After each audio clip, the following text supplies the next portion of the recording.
se convierte, se redime, porque tiene una de las, como has mencionado tú mismo ahora, una de las escenas más bonitas de toda la película.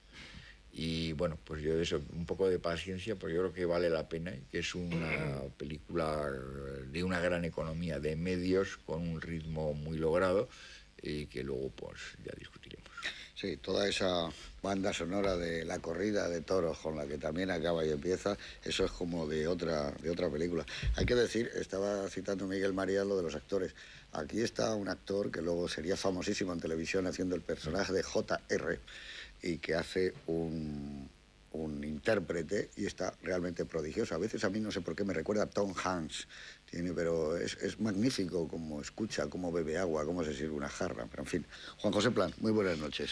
Buenas noches. Tú además eres un experto en cine de ciencia ficción, supongo que vistes esta película en su momento y que dinos qué te parece ahora el fail safe que se haya hecho todo un mito del cine. Bueno, pues después de bastantes años de su producción, realmente a mí me sigue inquietando mucho porque yo creo que es la génesis de lo que realmente la ciencia ficción intenta, que es en muchas ocasiones anticipar aquello que puede ser posible en un futuro. O sea que si la tomamos como película de ciencia ficción, porque también tiene tantos elementos de suspense que yo algunas veces en estos los géneros, pese al tema, pues se pueden enclaustrar en determinados sitios de forma distinta. Pero en cuanto a ciencia ficción, yo diría que corresponde un poco, como estaba diciendo antes Marías, a los años 60, donde curiosamente tenemos, por una parte, que el año anterior a su producción fue el problema grande que hubo en Cuba con los misiles de cabeza nuclear, con lo cual había una amenaza auténticamente real, que se transmitió aquel mismo año con una producción como creo que es la película que dirigió Ray Milland, que era Pánico Infinito, que si recordaréis es después de una guerra atómica, se encuentran todos como un año cero y por dónde empezar y la gente se convierte muy salvaje. Curiosamente, el año 63, cuando Lumet hace esta película, pues hay muchísimas amenazas, todas ellas características del género de la ciencia ficción. Tenemos los propios pájaros, con una amenaza de la naturaleza contra una especie que parece que sobra, que es la nuestra, porque prácticamente estamos acabando con el planeta. Una amenaza del clásico perverso de siempre, que es el agente 007 contra el Doctor No. El señor de las moscas, ahí tenemos el bien y el mal.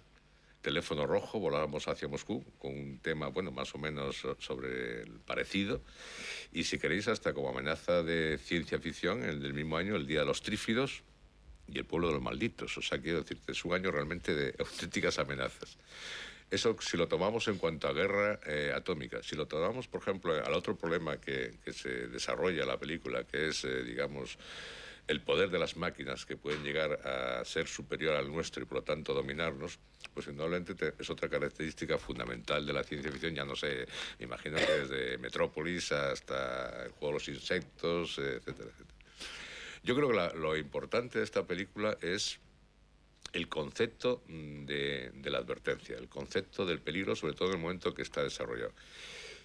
Y ese concepto está tan bien transmitido que en las escenas que habéis señalado de un principio son las imágenes, las secuencias, digamos, reales de unas vidas cotidianas que poco a poco va en un crescendo hacia algo que a mí, en el fondo, según se va desarrollando la película, me parece totalmente factible que pueda ocurrir, puesto que lo que estamos viendo es de lo más real. Y yo creo que pese a efectivamente a una carencia de decorados, digamos, más puntillosos que nos transmitan.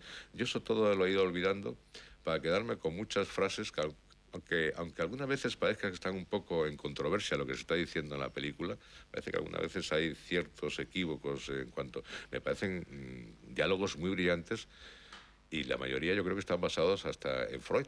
Hay auténticos diálogos que parecen extraídos de las obras de Freud, en cuanto a las relaciones que se transmiten, sobre todo en el personaje interpretado por el profesor, que está dispuesto, como siempre, a llevarnos a una parte que es la locura, en el fondo, ¿no? Que es muy característico también de la ciencia ficción, que exista este personaje. A mí me parece una película inquietante, brillante en cuanto a su desarrollo e indudablemente muy angustiosa. Yo, pese a saber el final, puesto que la había visto en su día. Ahora me he recreado más en su desarrollo y la verdad es que va creciendo uno en la angustia, sobre todo porque a mí me parece tan normal que pueda ocurrir cualquiera de las soluciones que se plantean y cualquiera son válidas. Bueno, válidas en el sentido cinematográfico, ¿no? En cuanto a lo que pueda ocurrir. Y yo creo que ese es el valor fundamental de esta película, el estar al día con un programa que sigue al día y que lo más terrible es que se nos puede escapar de las manos. Muy bien, muchas gracias. Es verdad. Juan Miguel Lamed, buenas noches. Hola, buenas noches. Es verdad lo que dice Juanjo Plas, es angustiosa la película y sigue transmitiendo la angustia década tras década. Sí, sigue transmitiendo porque está bien construida, especialmente si nos saltamos el sueño y la primera parte.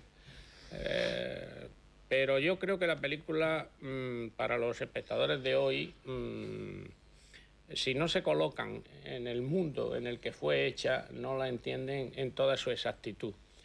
Aquel era un mundo, el mundo de los años 60, que ya habéis mencionado, que estaba dividido en dos bloques, irreconciliables no solamente ideológicamente, sino enfrentados materialmente con un poderío atómico muy poderoso, que era el mundo comunista y el mundo capitalista. Hoy en día esa división bipolar no existe, pero que además estaba liderado, ambos mundos, Miguel ha mencionado a uno de ellos, estaba liderado por Kennedy por una parte, que era un hombre joven, y por Khrushchev, que era también un personaje muy curioso. Khrushchev, antes de hacerse esta película, en los años anteriores había irrumpido en la ONU con sus zapatos golpeando encima de la mesa, habían lanzado ya a Gagarin al espacio y sobre todo había levantado el muro de Berlín. Y ya había sucedido por parte de la respuesta de Kennedy, de alguna manera, con lo de Bahía de Cochinos, que habéis mencionado, y lo de la crisis de los misiles cubanos. Es decir, que en aquel mundo bipolar, en aquel mundo de enfrentamiento, yo tengo tantas armas, tú tienes tantas armas, es cuando sucede eso. Pero no exactamente es cuando sucede eso, sino cuando acaban de matar a Kennedy y cuando Khrushchev ha desaparecido del poder. Y en ese momento la pregunta que se hace de alguna manera el espectador que ve la película en aquel entonces es ¿y ahora quién dialoga? Porque la película de alguna manera lo que incita es al diálogo, lo que incita es las máquinas pueden fallar, tenemos que hablar. Y entonces la angustia que produce en los años 60 esta película es han desaparecido estos dos líderes que de alguna manera cogieron el teléfono cuando la crisis de los misiles cubanos y ahora quién va a dialogar. Esa angustia suplementaria yo creo que hay que añadirla a la película. Quisiera terminar diciendo otra cosa. Yo creo que Henry Fonda es uno de los más grandes actores que ha dado el cine norteamericano, porque era el actor que andaba mejor en pantalla, y yo creo que daba esa solemnidad. Y no solamente era el mejor presidente para los estadounidenses, también era el mejor presidente para mí como español. Yo me hubiera encantado que hubiera sido presidente de los Estados Unidos. Henry Fonda también era un vaquero excepcional, también era un coronel sudista excepcional, es decir, cualquiera de los papeles que hacía, yo creo que era por su manera de estar frente a la cámara.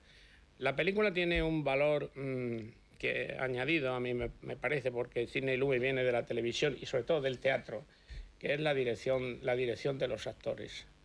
Y quizás convendría mencionar una cosa también que me parece interesante, que el guionista de la película es un hombre que ha estado 10 años fuera del mundo del cine por culpa del Comité de Actividades Antinorteamericanas, que hace su primera película llamado por Sidney Lumet a los 10 años, que me parece que es esa clase de mujer, y que vuelve con Sidney Lumet en esta película. Y yo creo que en ese momento, que es lo que tú has mencionado, Plans, en ese momento la ideología ya es un tanto contradictoria, ya realmente la película dice muchas cosas, las dice todas a la vez, y si no se tiene en cuenta esto que acabo de decir, que el mundo era bipolar, no se llega a entender muy bien. Muy bien, muchas gracias. Bueno, pues vamos a ver Fail Safe. Es una película, yo creo que apasionante, pero sobre todo es el testimonio del trabajo, aparte de la dirección de actores, de cómo con pocos medios un tipo puede coger una película por las solapas desde el primer momento y dejarnos, no sé, con una sensación terrible cuando acaba la película. E insisto en lo que ha dicho Miguel Marías, y es verdad, olviden un poco esos 2 minutos de títulos de crédito y esos 2 minutos de final, que no sé exactamente, quizás visto desde Estados Unidos pueda ser exótico, ese contrapunto con la barbarie de una corrida de toros, con la muerte de un animal, no lo sé, pero desde luego para nosotros desde aquí, que somos los que sabemos lo que significa la fiesta de los toros, no tiene